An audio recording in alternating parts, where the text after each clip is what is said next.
సోదర సోదరీమణులారా, ఈ రోజు మనందరికీ ఓ పండగ రోజు, జీవితాంతం గుర్తుండిపోయే రోజు. స్వరమాధురి కుమారి అంజలి గారికి సినీ రంగంలో ప్రవేశించిన అతి తక్కువ కాలంలోనే ఉత్తమ గాయనిగా నేషనల్ అవార్డు రావడం, ఆమెను మనం ఇలా ఘనంగా సత్కరించుకోగలగడం నిజంగా మనందరూ అదృష్టంగా భావిస్తున్నాం.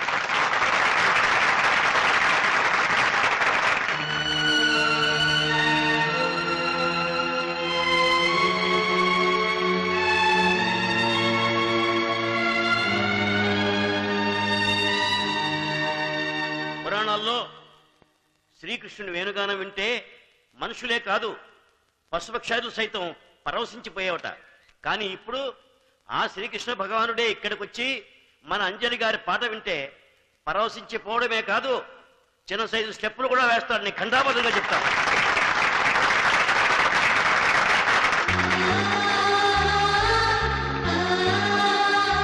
రే బాలు, వాళ్ళు మాట్లాడేది మన అంజలి గురించిరా. అంజలికి రా సన్మానం. ఇంకా మన అంజలేటి బావా, తను ఊరు నుంచి వచ్చిన తర్వాత ఒక్కసారైనా మనం చూడడానికి వచ్చిందా? ఆవిడ గారి పెళ్లి గురించి కూడా 10 మందితో పాటు మనం కూడా పేపర్లో చూసి తెలుసుకోవాల్సి వచ్చింది. అంజలట, మన అంజలి.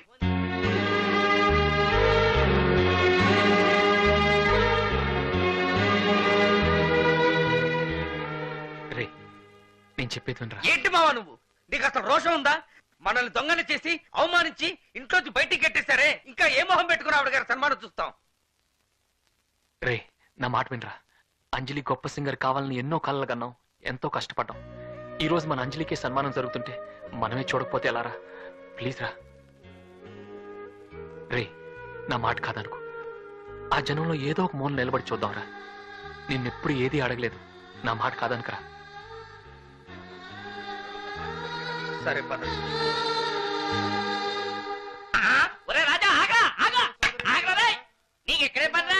ఇక్కడ సన్మానం చేద్దామని. చూద్దామని వచ్చావా? గుంపులో గోవింద్ కదా జేబులకి ఎత్తుకుదామని వచ్చావా? లేదండి, నేను నిజం. చూస్తారు పదరా పద. కానిస్టేబుల్, వాళ్ళందరూ నేను చెప్తున్నాను కదా, మీరు వెళ్ళండి. అంతర్జాతీయ స్థాయిలో కూడా అవార్డు అందుకుని తీరుతారని ఘంటాపదంగా చెబుతున్నాను. అసలు ఈ రోజు అంజలి గారు అందుకుంటున్న సన్మానం నిజానికి ఆమె తల్లిదండ్రులకు చెందాలి. ఎందుకంటే ఆమెలోని గాయని గుర్తించింది వాళ్ళు, ప్రోత్సహించింది వాళ్ళు.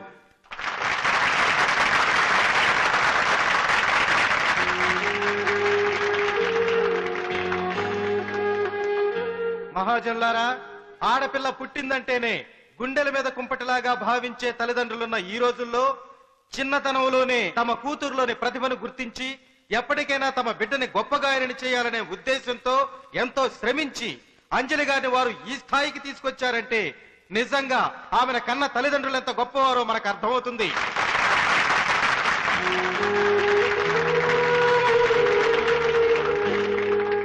కాబట్టి తల్లిదండ్రుల త్యాగం, కుటుంబ సభ్యుల ప్రోత్సాహం వల్లే అంజలి గారు నేడు ఈ స్థాయికి చేరుకోగలిగారు.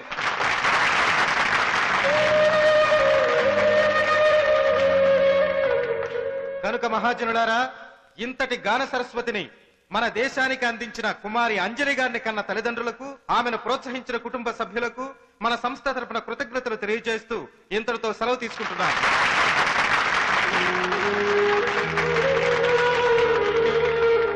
ఇప్పుడు మనం అంతా ఎప్పుడెప్పుడు అని ఎదురు చూస్తున్న కుమారి అంజలి గారు ప్రసంగిస్తారు.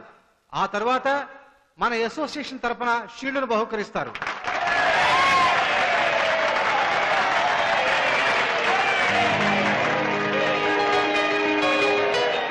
సభకు నమస్కారం. నాకంటే ముందు మాట్లాడిన పెద్దలు నా జీవితం ఒక పూల పాన్పని, నేను ఎటువంటి కష్టాలు అనుభవించలేదని చెప్పారు. వాళ్ళకే కాదు, మీ అందరికీ ఒక విషయం చెప్పదలుచుకున్నాను.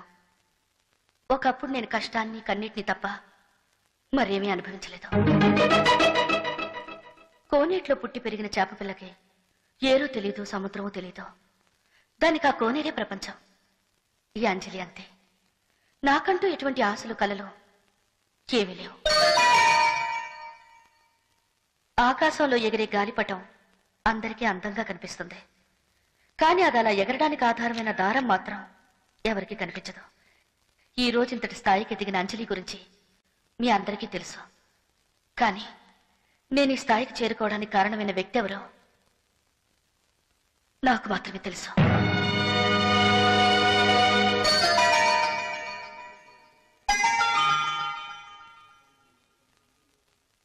ఇందాక పెద్దలు చెప్పినట్టుగా నా తల్లిదండ్రులు గాని నా కుటుంబ సభ్యులు కానీ నా అభివృద్ధికి ఏమాత్రం కారకులు కారు.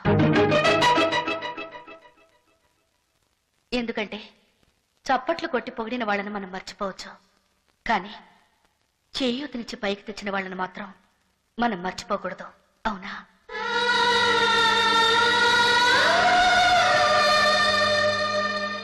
నేను పాడగలనా లేదా అని నా మీద నాకే నమ్మకం లేని రోజున నాలోని ప్రతిభను గుర్తించి నా కోసం రాత్రింపగళ్ళు కష్టపడి నన్నింత ఉన్నత స్థాయికి తీసుకొచ్చి తను మాత్రం ఎక్కడో జనంలో ఉండిపోయాడే. అతనెవరో మీకు తెలియాలి.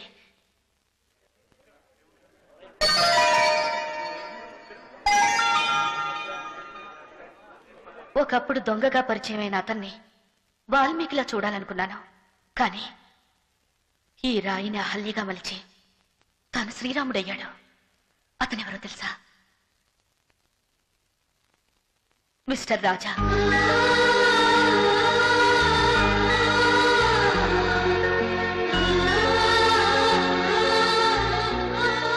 ఆకాశంలో ఉన్న గంగని నేల మీదకి తెచ్చింది ఆనాటి భగీరథుడైతే, నేల మీద ఉన్న నన్ను ఆకాశం అంతా ఎత్తుకు చేర్చిన భగవంతుడు ఈ రాజా. నా కోసం మీరు కొట్టే చప్పట్లన్నీ ఆయనకే చెందాలి. నా మెళ్ళో వేసే ప్రతి దండ ఆయన పాదాల మీదకే చేరాలి.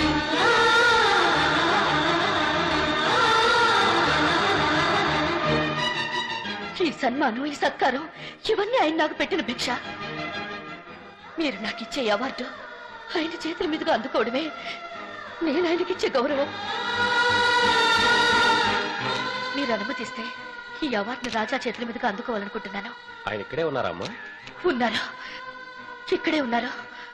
అందరి ముందు రావడానికి సంకోచిస్తూ జనం మధ్య ఎక్కడో దూరంగా ఉన్నారు.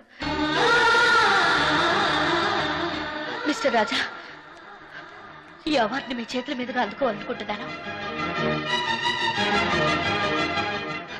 మీరు ఇక్కడ ఉన్నారని నాకు తెలుసు. నేను మిమ్మల్ని చూశాను.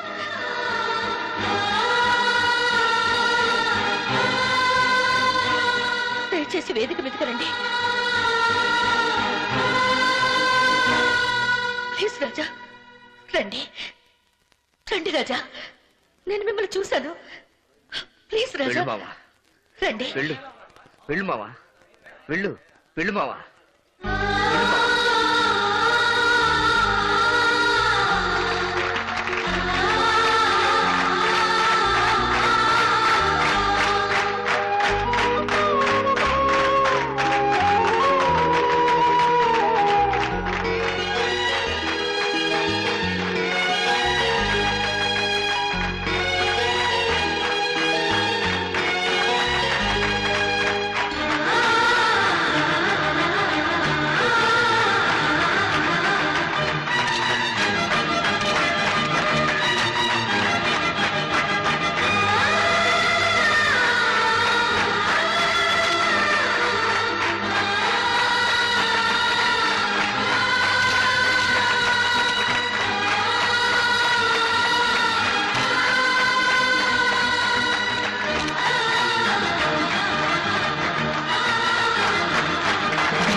ఈ సందర్భంగా మీ అందరికీ మరో ముఖ్యమైన విషయం చెప్పాలనుకుంటున్నాను.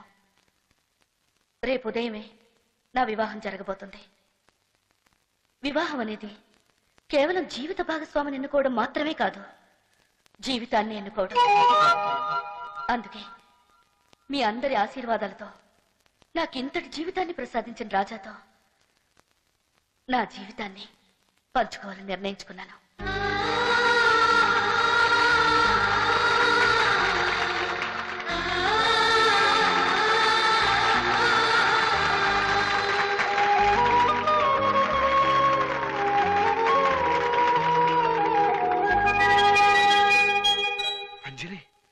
ఏమిటమ్మా నువ్వు అనేది?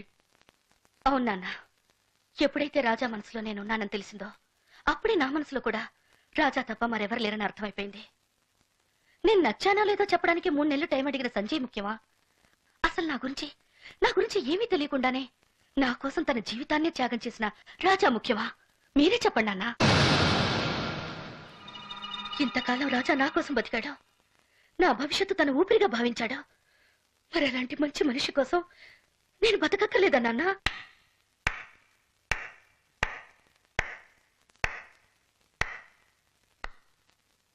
ఒక ఆడదానికి చదువుకున్నవాడు భర్తగా రావడం సహజం, కానీ తనని చదివినవాడు భర్తగా రావడం ఎంతో అదృష్టం. నిజంగా నువ్వు చాలా మంచి నిర్ణయం తీసుకున్నావు అంజలి. Best of luck.